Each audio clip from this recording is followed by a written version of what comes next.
What's up YouTube, I'm EVscape and welcome back to another video. Today is day number 43 in the 50-day video challenge. I know I said yesterday I was 43, but I went back and I noticed that I'd actually skipped a day somehow. So we're having 2 day 43s. Day number 43, there's 1 week to go. Next Tuesday is going to be the end of the 50-day video challenge. However, I am probably going to continue daily content after that. I've got a lot of things coming up that I have planned I'm very excited about. That being said, we're going to jump into today's video. This has been a very highly requested video for me to make. People always say, yo, how do I start farming? It's something that's not really spoken about in the YouTube community. There's all high-level farming guides, but no one really speaks about how to just get started farming. So I'm going to go over today how to get started with your herb runs, exactly how you want to have it set up as a beginning player. I think I'll do a completely separate video for tree runs because that's more higher level farming to gain XP rather than to get money from daily herb runs. So I'm going to be going over the herb runs in today's video and then we'll do a separate one for tree runs.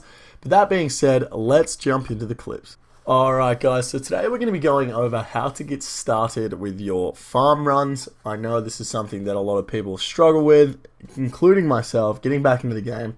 It's hard to get back into the habit of doing herb runs, and then once you want to get into the habit of doing herb runs, how do you even get started? So today we're going to be going over how to do the basic herb run, going through 5 patches, not the total 6, because I feel like the sixth patch isn't something that a lot of new players will have. So we're just going to go over 5 patches today. But the first thing we need to talk about when we're starting out our farming is the quests that we need to complete. Now, the most important quest to complete when doing herb runs is the Ghosts Ahoy quest. This is going to give you the Ecto file, which is going to teleport you right next to a farming patch. Very important. Now, apart from the Ghosts Ahoy quest, you can actually do a bunch of other quests to get your farming level off the ground. You can do Fairy Tale Part 1, which is also going to give you the Magic Secateurs. Now, the Magic Secateurs are going to give you an extra 10% yield from any patch that you harvest from. So you're going to get an extra 10% of your herbs when you use it. Highly recommended. An extra 10% profit is going to be huge in the long run. Next quest is the Forgettable Tale of a Drunken Dwarf. This is also going to give you 5,000 XP in farming. After you do that, you want to do the Goblin General's mini quest in Recipe for Disaster. This is going to give you another 1000 XP. Now that you have all this XP from those 3 quests, you're going to be at level 25 farming, which is a requirement for Garden of Tranquility. The Garden of Tranquility quest is going to give you another 5000 XP. This is going to put you at level 30 farming. And once you're at level 30 farming, you can now do the Enlightened Journey quest, which is going to give you another 3000 XP, a total of 17,500 XP in the farming skill, which is going to put you at level 32 farming.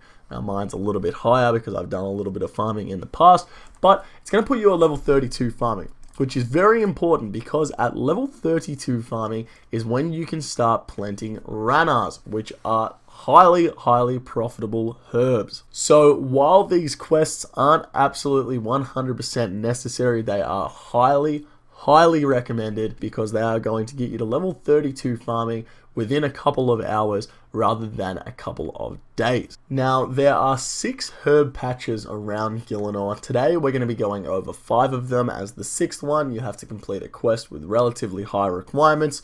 So I'm just going to be going over the 5 easy ones that you have access to. The first one is near Felidor and Draenor Village.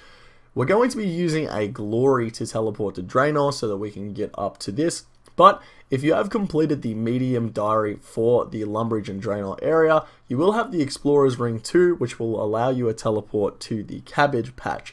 I believe the Explorer's Ring 4 will give you unlimited teleports, but because this is a beginner's method, we're just going to be using a glory which everyone has access to. The second patch is in Port Phasmatis. You just use the Ecto file from the Ghosts Ahoy quest to teleport here. If you haven't finished the Ghosts Ahoy quest, it is definitely not worth using this patch. The third patch can be found in Catherby. We're going to be using a Camelot teleport and then just running south from the Camelot teleport spot. The fourth patch is in Ardoyan. We're going to be using a combat bracelet to teleport to the ranging guild and then running a little bit south from there. You can also use a skills necklace to teleport to the fishing guild. And finally, the fifth patch is in Zeah. It's located near the Hosidius house. What you're going to want to do is get level 25 in construction and move your house to Zeah. We're going to be using a house teleport spell and then traveling from the house portal. So once you have all the requirements ready and you're ready to do your first herb run, you're going to want to get a new tab in your bank and place these items in there so that they are readily available for every time you want to go on a herb run. You're going to need a seed dibber, a rake, your glory teleports, your combat bracelet or skills necklace, Camelot teleports, your ecto file, your teleport to house, your magic secateurs, stamina potions, super compost, and whatever seed you are planning on planting. That way, when you're ready to go on a herb run, it's really easy to just click on the bank, get out all of the items that you need. Now, for your first herb run, you're going to want to have your glory equipped, your combat bracelet equipped, as well as your magic secateurs. You're also going to want to have your seed dibber and rake in your inventory. You need a house teleport, a Camelot teleport, the ecto file, a stamina pot, and 5 of whatever seed you're going to use, as well as 5 super compost. So now let's get started on the route. Click on your ecto file, you'll be teleported to Port Phasmatis. From here, you just run east. And east of the Ectofuntus is a herb patch. Now, obviously this is your first go around, so you're going to want to rake the patch of the weeds. Once you finish raking the patch, use your super compost on the herb patch and then use your seed. Once you've done that, you can now teleport to your house, exit the portal, and then we're going to run a little bit east. And a little bit east of the house portal is another herb patch. Once again, you're going to have to rake the weeds. Use your super compost on the herb patch. Plant your seed. And then we can teleport out to Camelot. Run south from Camelot. And you'll find yourself another herb patch. Once again, this is our first run, so we're going to have to rake all the patches. Rinse and repeat. Super compost. Now, once you have done planting your seed at the Camelot area, you can now teleport out to Draenor Village. At this point, you may want to take a sip of your stamina potion.